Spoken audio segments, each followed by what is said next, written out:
I started to become a Navy F4 pilot. I gone through the funnel, and you have to do, the Navy spent more time on my eyes than the Air Force did my whole body.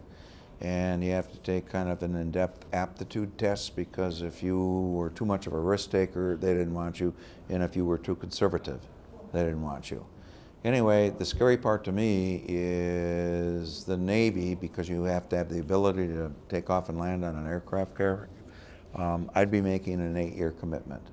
And at 21 years old, that's the rest of your life. And so I chose to do something else, and I enlisted into the Army knowing full well that I would be drafted. And the Navy recruiter, when he called and told me to go, I figured if he could come through the phone and shove a draft notice down my throat, he would. So anyway, that's where I started off, and my education was in engineering, and so I was designated to become a combat engineer, and I went to Fort Dixon, New Jersey for my basic training, then Fort Leonard Wood for AIT, and then I started OCS at Fort Belvoir. But myself and another guy, we arranged to kind of get thrown out, thinking they were going to reassign us to Fort Myers, Virginia. And that actually happened, but the computers caught us. Computers were just being implemented, and it said, no, you're going to Treasure Island and San Francisco like everybody else, meaning you would go to Vietnam. When I arrived in Vietnam, I was assigned to the 82nd Airborne, and within a month of my arrival, the powers to be had decided to bring the 82nd back home to the United States, because people forget how hot things were in the Middle East, and the 82nd had always been our country's quick deploy division. And I hadn't been in country long enough to come home with them, and I don't remember the number of days. I was like 17 days, so it wasn't even like a conversation. And so they sent us over to Ton Sanut, to a holding area, and once there, we fully realized I was going to go up north and probably to the 101st, because that's where the casualties were. I arrived up there, and they looked at my resume and they saw that I had a mathematical background, and so they assigned me to fire direction control in artillery. And the battery that I was assigned to had been badly overrun, bad event, and so 40% of the battery were people that were there before. Then there was probably another 30% of the people that they were bringing in that were people like myself coming from someplace else, and then the remainder were people that were just brand new. And so we gathered, and I quickly learned the skills that I needed to apply in fire direction control. I had a lot of mechanical skills, so there's generators involved, so on and so forth. And once we were organized and ready to go, we went to a place called Gladiator, and we went through a zapper attack. And a zapper attack is like a suicide bomber. It's typically no more than like 3-4 people at the very most, sometimes just one. And they were able to infiltrate our area, and the first target they take is fire direction control, because if you knock that out, then nothing can function. Anyway, they quickly assessed that the place we were at was indefensible, because you couldn't aim the guns low enough to go on direct fire. And so at that time, there was, again, the powers to be within the division and with the Department of Defense arranged something called Operation Texas Star. And the purpose of that was to disflow the flow of goods down through the Ashaw Valley. And what was relatively new and somewhat top secret, they had inserted a lot of sensors.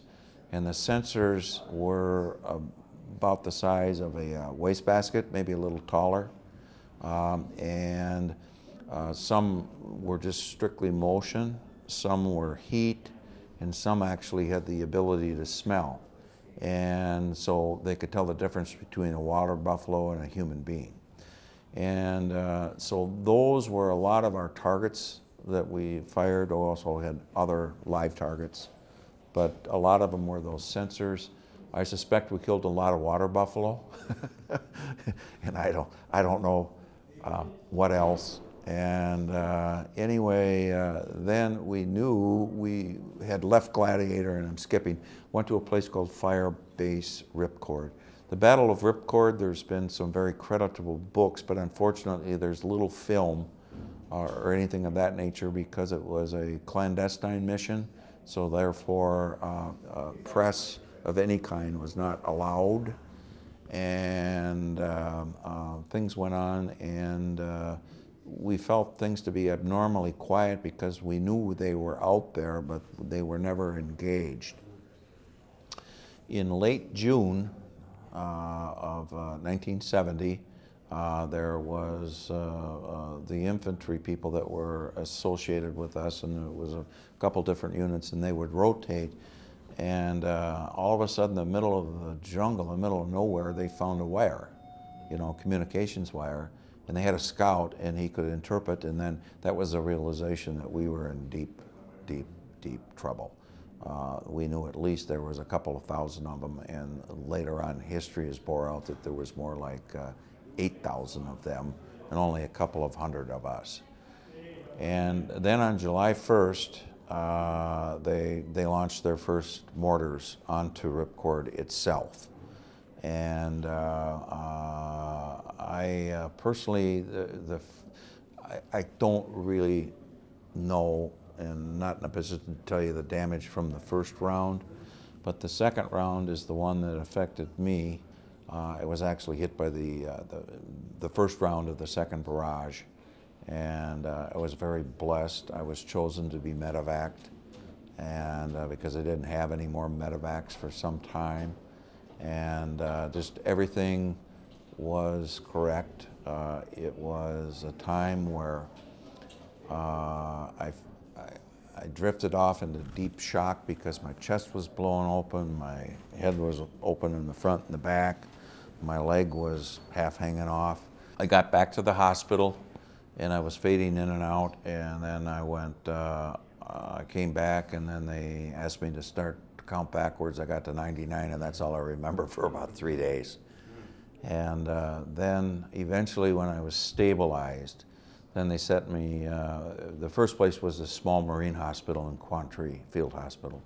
And then they transported me to a larger Marine hospital. I think it was the 95th in Da Nang. And I was there for a longer period of time than what was initially expected, only because every time they moved me out to the tarmac to transport me to Japan to come home, my lung kept collapsing. So they had to put me back in and then stick a chest tube in. And the chest tube back in that day was like an extension tool on an old Electrolux, and it hurt.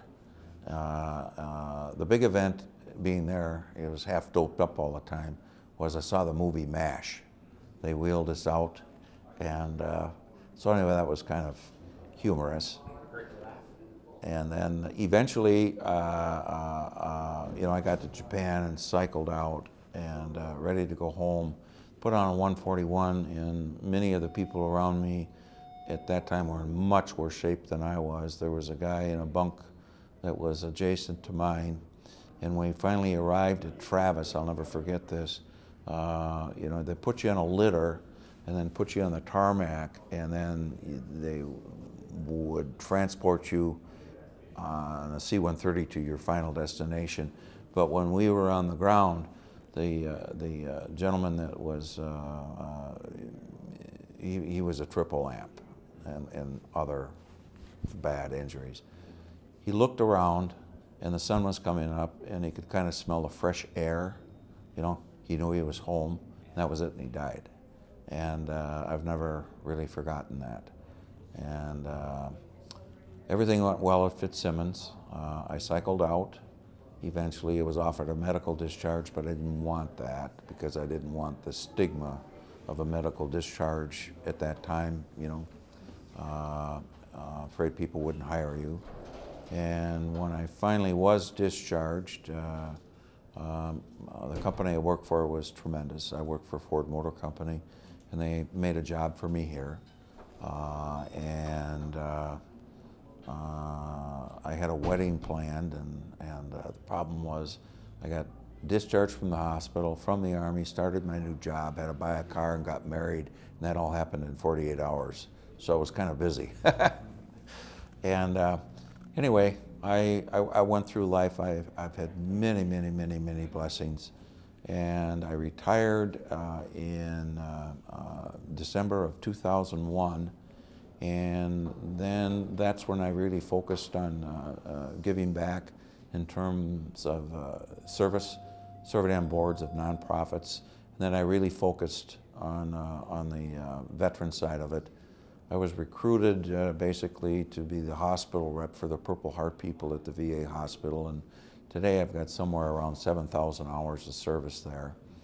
And I also belong to the DAV, and I've done some work there, and VFW up in Garrison, and a very well-run little place. And out of all of that, I was appointed by the Military Order of the Purple Heart to represent the veterans of Minnesota. I don't represent the Purple Heart, I represent the veterans of Minnesota for an entity called the Veterans for Veterans Trust Fund. We started with the proceeds of a sale of a property that the veterans owned on Big Island, Lake Minnetonka. And we started with a balance of about $5.4 million. Today we have 5.7, and since that time we've given away 1.7 million in grants. And today was a big day for us. We presented the Veterans Home in Minnesota. We're going to give them a $60,000 grant, which will probably pay for 2 chairs. They're going to have an in-house dental clinic. Well, I'm going back to Vietnam in October with a friend of mine, a non-veteran friend, and his wife is a neurologist, and so she's got business there. But it's a Smithsonian tour, and Vietnam, the country's economy has been the fastest of all in the world every single year since the year 2000. And I Googled the hotel we're staying in, and it was there when I was in Vietnam, but not familiar with it really. It's called the Saigon Majestic Hotel. What a gorgeous place. So it's a trip that I'm looking for. During my period there too, I should mention, I worked as a liaison with the Vietnamese people on 2 different occasions, and there were language barriers, but I learned enough Vietnamese and they understood enough English to where we were able to communicate. So anyway, wonderful opportunity to be here. I think Mr. Burns, his works are just incredible.